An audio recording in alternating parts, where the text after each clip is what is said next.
option action. Mahomes keeps it. Back to Bell at the right sideline. Touchdown, Kansas City. Pat Mahomes is going to be on the flight back to Kansas City. He's going to be on ice because he was hit often. You know, so much of the talk in this game was Breeze coming back and didn't look good early. I think it's clearly an issue.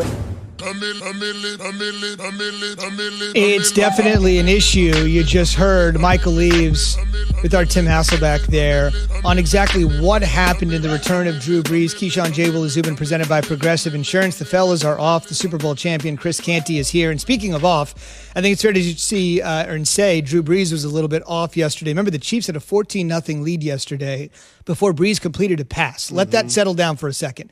The Chiefs had a 14-0 lead before Drew completed a pass. He was 0 for 6 out of the gate. It's the first time in his career he's been 0 for 5 or worse out of the gate. Coming back from those 11 fractured ribs. Add to the fact that when he was out, the Saints lose to the Eagles. The Packers overtake them for the one spot a week ago. Packers win Saturday, putting more pressure on the Saints Sunday. And you know what they say about pressure and pipes. Here's Drew Brees on getting back on the field after his 4-game absence. Being able to throw the ball, good enough. And obviously that was kind of a ramp up, from call it late last week into early this week and throughout practice. I still have a little ways to go. I'll be honest, there's some things that I'm still kind of working on, but it is what it is. Are you 100%? No, but I'm on my way.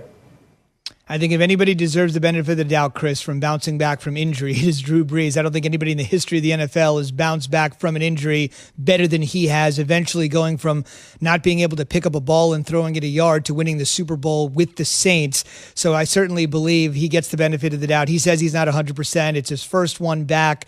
So essentially, what did you make of it against the quality of competition they faced yesterday? Well, he was shaking the rust off. I mean, he hadn't played football in a month, so you knew that he wasn't going to be sharp.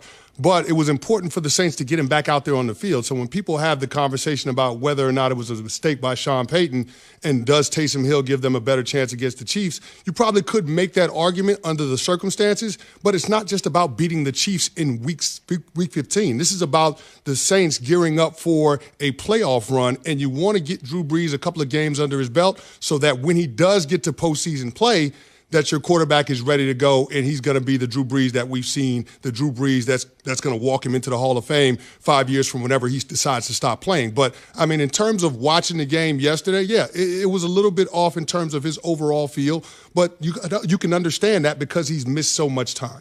No doubt. And you're playing the best team in the NFL, and that obviously has something to do with it as well. We're asking on the Dr. Pepper Twitter feed, who do you trust the most in the NFC playoffs? It almost feels like a trick question because everyone's got their flaws.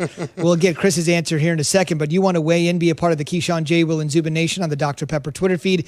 ESPN Nation presented by Dr. Pepper. It's official. College football is back. So is your favorite Dr. Pepper-loving college football town. Fansville, head to a store near you to treat your inner college football fan to a nice cold 20-ounce Dr. Pepper today. Here's the way it stands in the NFC at the moment, and we'll just throw out the candidates, and it can be anybody. The Packers remain in that one spot, although Aaron Rodgers certainly wasn't happy with the way they played on Saturday. We'll get into that a little bit later. The Saints drop another one. They're at 10-4. They're the 2 seed. Seattle is at the 3 seed. The Washington football team, by virtue of obviously somebody having to win the NFC East and host the playoff games at 4. And then the shocking loss by the Rams, the amazing comeback by the Bucks. So the Rams are at 5. The Bucks are at 6. Arizona with a win over Jalen Hurts and the Birds.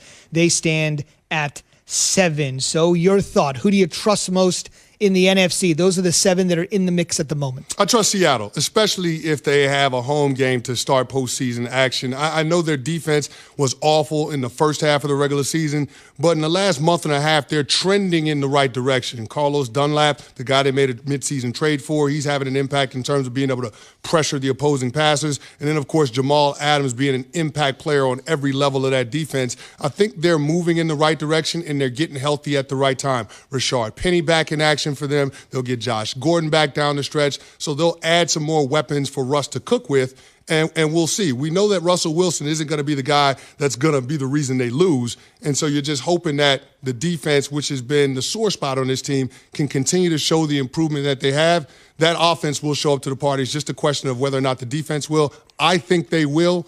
And out of all of the teams in the NFC, I mean, they've all got their warts.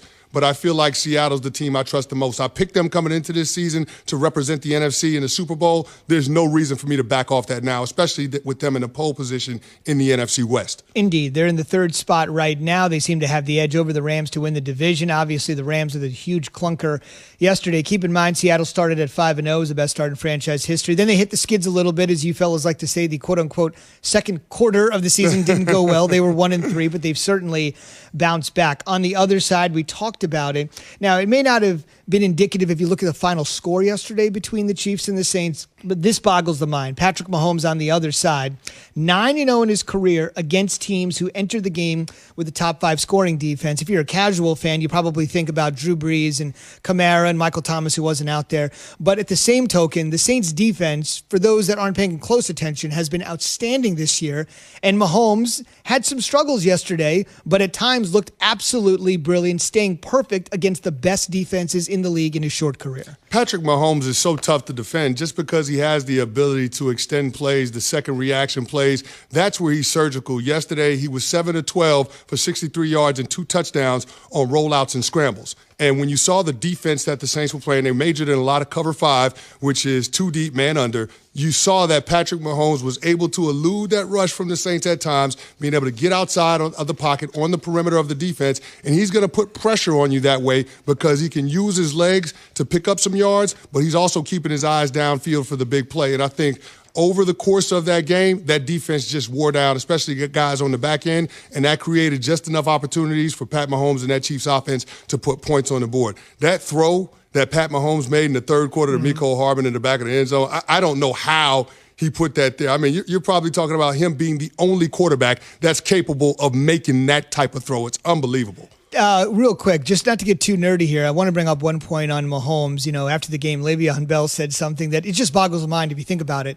He said, he's better than I ever could have imagined, with Le'Veon obviously coming over from the Jets, watching him from afar, and then having the ability to see him up close and personal. That just strikes me because at the age of 25, now 26, you're in a situation where you look at him and say, got the Super Bowl, got the MVP, what more do you need to see? But then you actually bring a guy into the program from a program that is essentially the polar opposite, doesn't know how to win, is dysfunctional. You bring him right in, and the first thing he says is, even though I watch like every other fan, like Le'Veon Bell, he's amazing. He's more than I could have ever imagined, even though you imagine him to be as good as could be. That just really struck me. A guy coming in, obviously seeing his skill set, and then saying, whoa, tip of the iceberg. I had no idea this dude was like this. On the way, a win for the Jets that could lead, how could we possibly say this, to another decade of losing, killing them after their only win of the season. But it makes quite a bit of sense. We'll explain on the way. 30 for 30 podcast presents